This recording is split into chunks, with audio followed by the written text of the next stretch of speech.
Bueno, muchachos, ¿cómo andan? Bueno, hoy vamos a ver ley de Hopkinson y circuitos magnéticos para Electrotecnia 2, quinto año, Colegio Salesiano de Funes. Bueno, en su trayectoria de técnico electromecánico, ¿no? Bueno, se le agradece a los muchachos del quinto A 2023 por permitir hacer posible la grabación de este video. Esto corresponde a la unidad 2, que son inductores y campo magnético, que termina con transformadores. Bueno, la ley de Hopkinson establece que el flujo magnético es directamente proporcional a la fuerza magnetomotriz e inversamente proporcional a la reluctancia. Lo que tenemos que ver acá es que esta ley es una analogía, es análoga, mejor dicho, a la ley de Ohm. La ley de Ohm dice que la corriente que circula por un circuito eléctrico es directamente proporcional a la tensión e inversamente proporcional a la resistencia. Esta es una ley que nos resulta mucho más familiar porque la electricidad es, no sé, mucho más tangible, mucho más fácil de observar en experiencias, en la práctica. Esto es electricidad.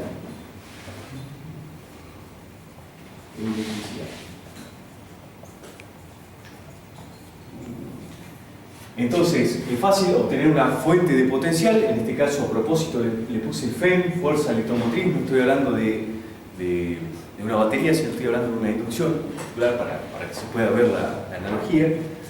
Un resistor cualquiera y una corriente que se genera, que circula por ahí, que se genera por la fuente potencial y se regula por la resistencia. Bueno, lo que estamos viendo acá en la ley de Hopkinson es un equivalente de esta ley para el magnetismo. El magnetismo es más difícil de ver porque no es tan tangible como la electricidad. En este caso estamos hablando de que el flujo magnético, recuerden que el flujo magnético se vincula con el campo magnético por el área, es la fuerza magnetomotriz. Esta fuerza magnetomotriz, este concepto de fuerza magnetomotriz, es un equivalente al concepto de fuerza electromotriz. ¿Sí? Estamos hablando de que algo acá provoca el flujo magnético. Y la reluctancia viene siendo el equivalente de la resistencia, pero sería resistencia al flujo magnético. Bueno, entonces nuestro equivalente de este circuito sería que una fuente de fuerza magnetomotriz provoca la circulación de un flujo magnético y hay un circuito que tiene una reluctancia que me regula o atenúa ese flujo magnético. Lo vamos a ir analizando un poquito más. Sepamos que el flujo magnético se mide en Webers, la fuerza magnetomotriz, yo le puse ampere acá, pero en realidad siempre decimos nosotros ampere vuelta, porque el ampere solo es la corriente, solo que es una notación. La unidad real en el Sistema Internacional de Unidades Medidas es el ampere vuelta no existe, pero para diferenciar lo que es fuerza magnetomotriz y lo que es corriente le ponemos ampere vuelta. Y finalmente la reluctancia es 1 sobre Henry o la inversa de la inductancia. Bueno, como les decía, la ley de Hopkinson, entonces la fuerza magnetomotriz sobre la reluctancia. Eso es igual al flujo magnético. Vamos a desmenuzar un poquitito esto. Vamos a tomar como que es un circuito donde hay un solenoide, un enrollamiento a lo largo de un circuito magnético, es decir, de un camino de un material ferromagnético, como vamos a ver un poquitito más adelante, ahora mismo, pero cerrado, o sea que forma un circuito. El campo magnético del solenoide, si ustedes se acuerdan, como lo venimos viendo, es el número de vueltas por la permeabilidad relativa del material, por la permeabilidad magnética del vacío, por la corriente que excita al solenoide, dividido la longitud del núcleo magnético. Sabemos que la densidad del flujo, V larga, o sea el campo magnético, es el flujo dividido el área. Entonces lo que vamos a hacer es esto. Vamos a tomar esta ecuación, solo que en vez de usarla como campo magnético, vamos a usar directamente estas dos variables. Flujo magnético sobre área, que es B, ¿sí? El campo magnético es igual a N por mu R por mu 0 por la corriente dividido la longitud. Entonces, fíjense que estoy tratando de llevarlo a esta forma, ¿no? Entonces ahora voy a pasar este área para acá multiplicando. Me queda que el flujo magnético es igual a N por mu R por mu 0 por I por A dividido L. Bueno, pero le voy a acomodar un poquitito más para darle la forma que quiero, que es que el flujo magnético va a ser igual a usando un pequeño artilugio matemático, el divisor del divisor es lo mismo que lo que está multiplicando arriba. Así que voy a dejar arriba n por i, es decir, esta n y esta i. Abajo me queda la longitud, y dividido me va a quedar el mu r por mu 0, por el área. Si ustedes distribuyen esto, o sea, si hacen, recuerden que la división de una fracción es el producto de la primera fracción por la inversa de la segunda.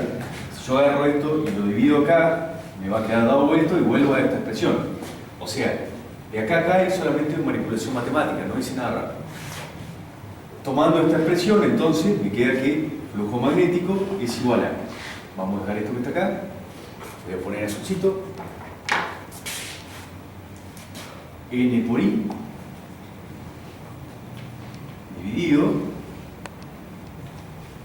este voy a poner en verde,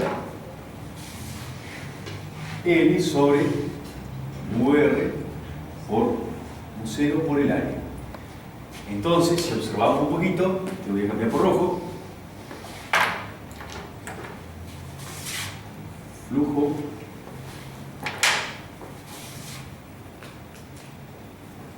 flujo magnético, entonces me va a quedar que esto es flujo magnético, n por i es la fuerza magnetomotriz y la reluctancia es la longitud del núcleo dividido la permeabilidad del material por la permeabilidad del vacío por la sección de ese núcleo. Vamos a seguir analizando esto. Bueno, muchachos, lo que estaba faltando para terminar de entender esto de la ley de Hopkinson y los circuitos magnéticos es ver un ejemplo conceptual que es lo que vamos a ver. Bueno, como les decía, la ley de Hopkinson establece que el flujo magnético es directamente proporcional a la fuerza magnetomotriz e inversamente proporcional a la reluctancia, donde la fuerza magnetomotriz va a ser el número de vueltas que tiene el solenoide que está excitando el circuito por la corriente que le está circulando, ¿sí? Acá tenemos el solenoide arrollado en una columna de este núcleo, el número de vueltas y la corriente. Después tenemos la reluctancia, que depende no de qué lo excita, sino del núcleo magnético. En este caso tenemos un núcleo rectangular, también se lo conoce como tipo núcleo o columnas, donde bueno, tenemos un largo de camino promedio, lo vamos a analizar en detalle a esto. Tiene una sección transversal, ¿sí? Que tiene que ver con el espesor, además del ancho de la columna. Y bueno, depende de qué material esté hecho. Por lo general, chapas magnéticas, también hay otras variantes, ¿no?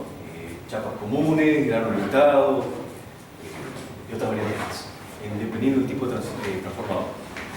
Y bueno, finalmente, un detallito que no es menos importante, si ustedes observan la forma de la reluctancia y recuerdan cómo es la fórmula del coeficiente de autoinducción, el coeficiente de autoinducción se puede obtener teniendo la reluctancia como el número de vueltas al cuadrado dividido por la reluctancia. Eso es un atajo a la hora de acercarlo. Bueno, como vean, es por ejemplo, una vez que entre corriente acá, por regla de la mano derecha va a generar un campo magnético que va a atravesar todo este circuito. Bueno, vamos a ver en diversos ejemplos analizados detenidamente. Este es un circuito tipo serie porque hay un solo camino. Puede haber una interrupción en el medio que se le dice entre hierro, o puede ser un núcleo tipo corazado que tiene dos caminos y se transforma en un circuito paralelo.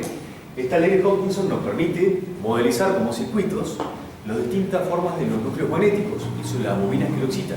Entonces es fácil analizarlo con una analogía como vamos a ver.